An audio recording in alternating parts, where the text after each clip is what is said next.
One of our biggest energy companies, SSE, Scottish and Southern as was, has been fined £10.5 million for selling what they claimed was cheap energy when it wasn't. The company spent the day publicly tucking into big helpings of humble pie.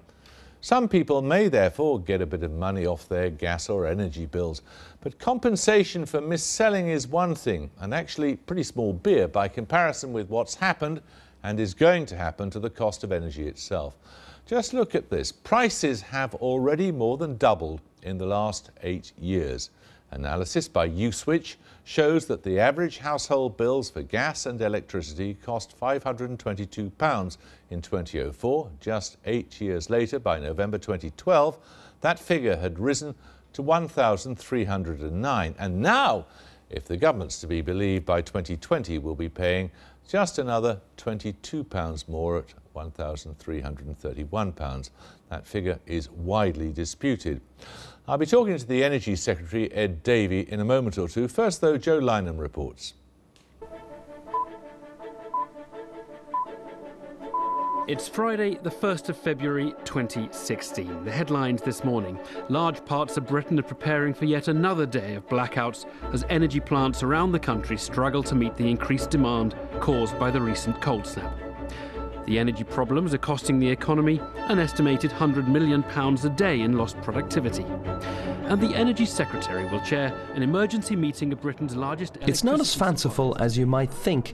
Britain hasn't had electricity blackouts since the 1970s, when rolling strikes and energy supply problems led to the 3-day week and regular evenings spent by candlelight. So you're completely without cooking and heat at the moment? Yes. Almost 4 decades later, and energy is still on most minds because the cost of heating our homes and businesses has doubled over the past 8 years, and the fear is it could double again in the next decade. A spectre which could bring people out onto the streets, just as it did in Bulgaria last month. There, fuel bills had soared while wages remained stagnant. Sound familiar? Politicians here know all too well that the cost of living will be the focal point for the next general election in 2015. So how can we keep prices under control if the supply of energy is about to fall off a cliff? Over the next decade, the government hopes that Britain's energy output will look a little bit like this. In the immediate future, old coal and gas plants will start shutting down so that the supply will reach the minimal level to keep the lights on in Britain, before ramping back up as renewables and new nuclear come on stream. But the problem is, new nuclear and renewables are behind schedule, so it might look a little bit more like this. That's the point at which the demand for energy almost meets the supply.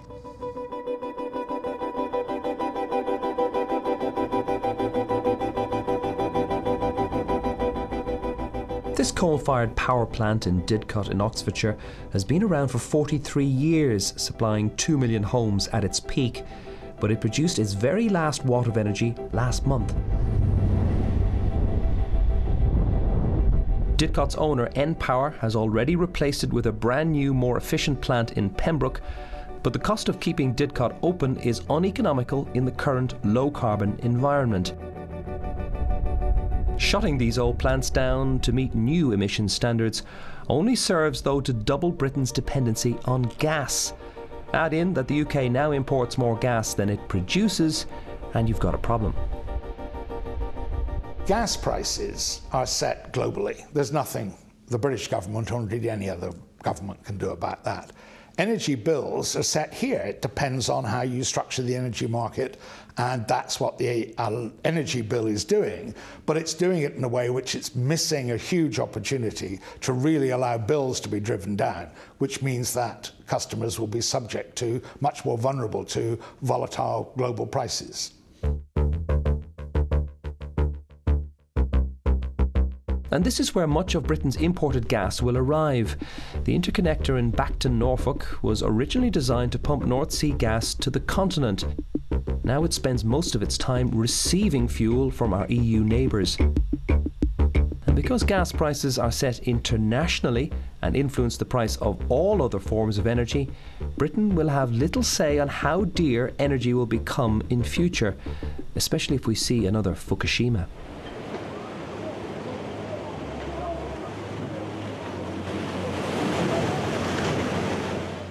In a vivid example of the butterfly effect, a devastating tsunami 6,000 miles away could have a bearing on the cost of living here in Britain.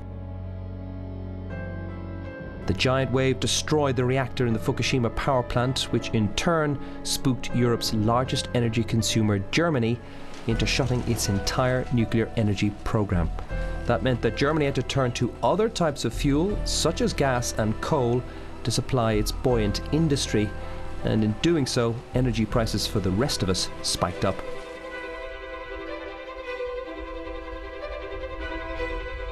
And the tsunami didn't just affect the nuclear sector, it also forced Japan to urgently seek alternatives such as liquefied natural gas, shipped mostly in these mega vessels from Qatar.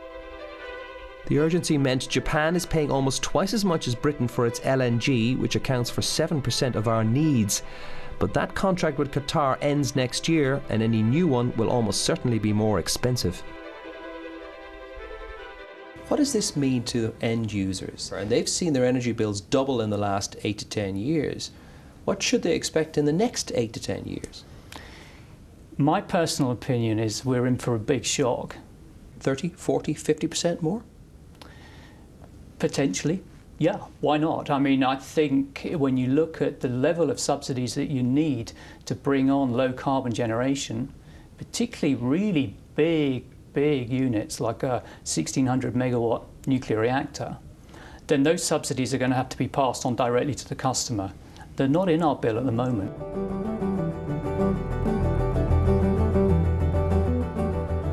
Despite Fukushima, Britain is pressing ahead with the next generation of nuclear plants, one of which will be built here in Hinckley, Somerset.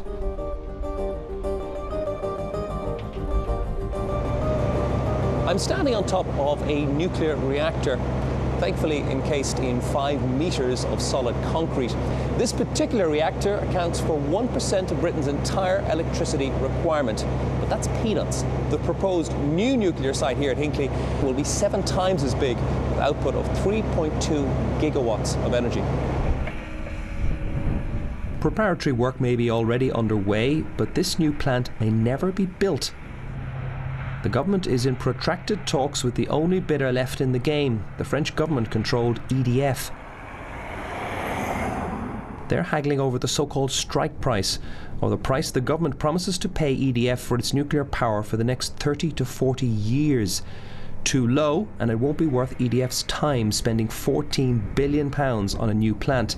Too high, and UK taxpayers will be effectively overpaying the French government for 4 decades. I think the time for dithering is over, and I think we do need to commit now to replace infrastructure. We are coming to a crunch point. I think you'll no doubt visit power stations that are coming to the end of their life. It's clear that they can't go on forever, and we do need a strategic plan looking forward. But many feel that this direct subsidy by the government in nuclear, as well as in renewables, is effectively renationalising the energy market by stealth. Essentially, electricity market reform means the government will be purchasing electricity on behalf of consumers for the next 40 to 50 years. The energy bill will reverse, in effect, Mrs. Thatcher's liberalisation of the energy market. The government will become, using National Grid as its agent, essentially the wholesale purchaser of electricity.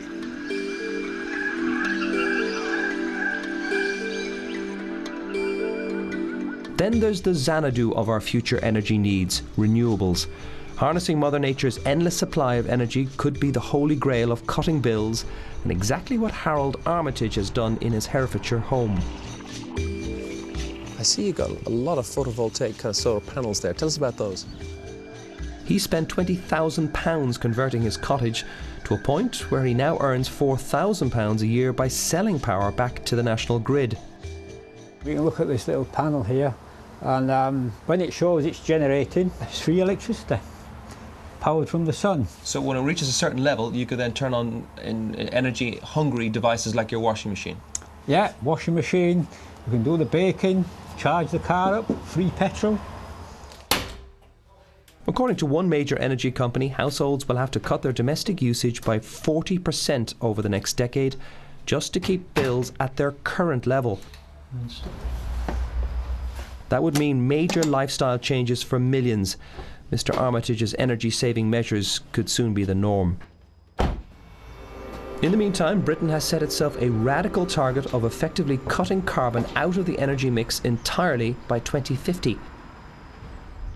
To attain that, Britain may need a lot more of these vast offshore wind farms and some way of storing the energy they generate. Achieve that, and we may never again need to burn fossil fuels to heat our homes. Grid parity is when a technology becomes viable. The cost of electricity generation from that unit is similar to in the open market. Now for solar, that's being reached today in southern Europe. And onshore wind, it's being reached today in Central Europe. So it could be that if we can break through on the storage side of electricity, on the management of demand, then we could see some very, very cheap, large amounts of electricity coming into the market that's very usable. The ominous reality is that the cost of heating our homes is only going one way in the near term, as Britain and Europe grapple with old energy being replaced by delayed new energy sources.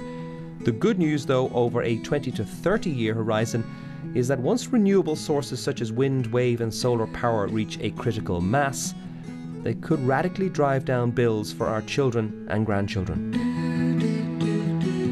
I think people make different judgments based on their assumptions and come, quite honestly, to different conclusions about what is and isn't going to happen. We'll only know when events transpire. My guess is we'll be sitting here in 5 or 6 years' time with the lights on. Well, the Energy Secretary, Ed Davey, is in Taunton. Ed Davey, 8 years ago, the average family was spending about £500 a year on its energy. Now it's spending about £1,300 on energy. And yet your department is predicting that the rise in energy bills for the average family will be £22 in the next 7 years. Are you serious? Well, we're very worried about rising energy bills, the rises we've seen, and we do expect rises to increase. But what we're trying the figure of £22 what we're trying to do, Jeremy, is we're trying to to insulate people from those rising energy bills, cushion them by driving a wedge, if you like, between global energy prices, which we have to pay for importing gas, and the bills that people have to pay. And we're doing that by increasing competition and by helping people insulate their homes more effectively. Just engage with the figure for a second. The £22 is complete fantasy, isn't it? No, it's not. You seriously think our energy bills will go up by only £22 by 2020? Are you serious? Well, if you look at our report, which we published, which was a hugely detailed report last week on bills and prices, we have a number of estimates of how the bills will go up over the next few years if we do nothing. But we're not doing nothing. We are intending to insulate and help people from these high energy prices that are coming from global prices, just as your film showed. And it's important that we use every single measure to help people struggling with high energy bills and to help businesses who are paying those high energy bills. Last week you told the Daily Telegraph that the government had kept people's energy bills down.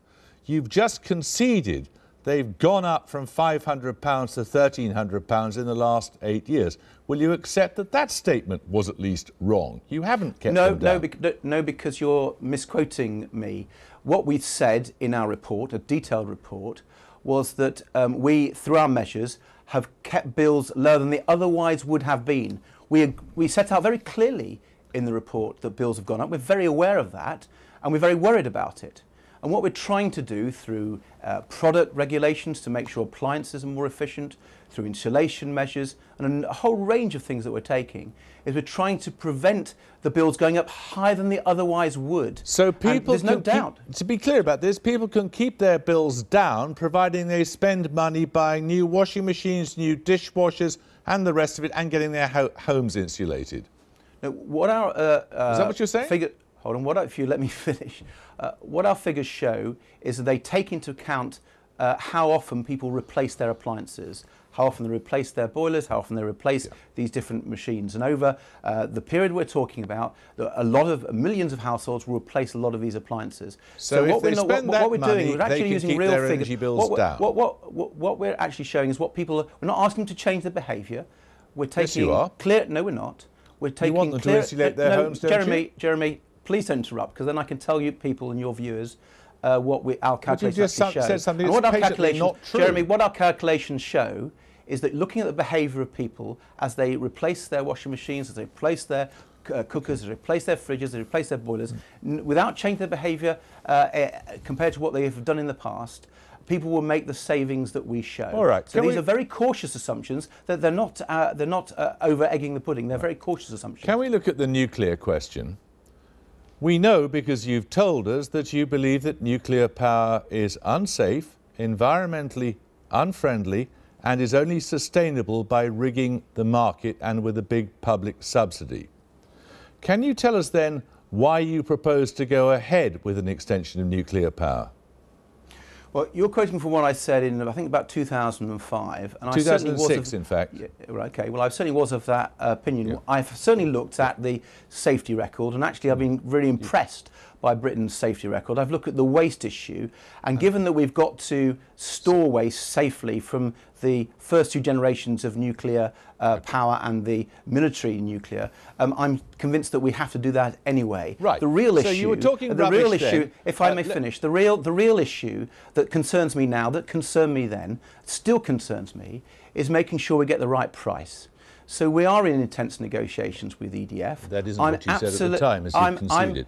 Well, I've conceded that. Fine. When is the Let's first move on. Let's have the nuclear power debate. station going Let's to have be the built? debate now about what the price needs to be, because we need to make sure that we're not overcharging the consumer, the taxpayer, our businesses. It's absolutely vital that we have secure energy, that we have clean energy, and that we have affordable energy. And when is the first nuclear power station to be built, please? Well, assuming we do reach an agreement, which is value for money and affordable price with EDF, they estimate that as soon as we reach that agreement and they can start, it'll take about 7 years to build. Could you afford not to sign an agreement with EDF? We've got a number of options, and the whole point about our energy policy is to have as diverse and mixed an energy policy as possible. There are some people who tell me we should back just one form of energy, one type of technology. I reject that. No, we're talking nuclear I think we've got here. to Is there invest anyone in else all apart forms of from low carbon. EDF? Because if we don't invest in all forms of low carbon, we're putting our economy at risk and our energy strategy at risk. And I'm not prepared to do that, Jeremy. So, in the pursuit of nuclear power, which you now think is a good thing, is there anyone apart from EDF you could strike a deal with to build nuclear power stations? Yes. There are how soon could that happen? There are three consortia in the UK. There's the EDF one we've been talking about that is nearer striking a deal than anyone else. But we saw when Hitachi invested nearly £700 million in the Horizon project last year, that they, with an extremely good record of building nuclear power plants on time and on budget, are very keen in entering the nuclear market here in the UK. And there's a third consortium of GDF, Suez and Iberdrola in the north of England. So we have three consortia, all who want to invest serious amounts of money in new nuclear. But of course we're not putting all our eggs... a barrel, hasn't it? That's No. EDF. Absolutely not. We have a strong negotiating hand, and I've insisted on that all through the start. You'll have to wait, I'm afraid, Jeremy. When we have struck the deal, we've committed to have the most transparent process in nuclear history, where we will publish the price, we'll publish the duration, we'll publish the terms and conditions. But when are we going to hear this? And the media can do it. When's it going to happen? You're in negotiations, and anyone who is unwise enough to put a deadline on those negotiations gets a bad deal. I'm not prepared to do that. I've got to make sure we get the best possible deal for the country. Before the lights go out. And if that takes a bit longer, well, you talk about the lights going out, and your film talks about the need to make sure we've got power in the next few years. Actually, nuclear isn't critical for that, because as you rightly said, it'll take a little while to build a first new nuclear reactor. So actually, over the next few years, we're looking at major investments in renewables, and we're looking at gas taking up the slack as well as actually better use of demand, reducing our needs for using too much electricity and energy. Okay. So we've got a whole range of policies to make sure that we've got secure energy and we do keep the lights on, and we will. OK, Davey, thanks very much.